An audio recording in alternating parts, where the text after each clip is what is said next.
என்னாச்சுன்னு கேட்டுட்டு இருக்க மக்களுக்கு தான் இந்த வீடியோ. எனக்கு கழுத்தெலும்பு இடுப்பெலும்பெல்லாம் ரொம்ப தேய்மானம் இருந்துச்சு, ஆட்டு. அதனால ஒரு 4 நாளா 3 நாள் முடிஞ்சு 4ஆம் நாள் 4 நாளா இப்படிதான் இருக்கு. எங்கேயும் போகல.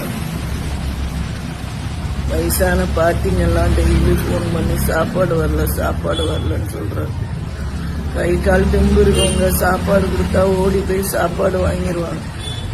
முடியாத பாட்டிங்க உள்ள பஸ் ஸ்டாண்டுக்குள்ள இருக்கிறதுக்கு யாரு கொண்டு சாப்பாடு கொடுப்பாங்க?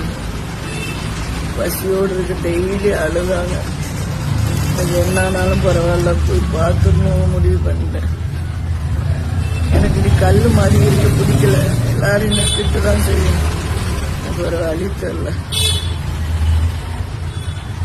என்ன பண்ண போறேன்னு தெரியல.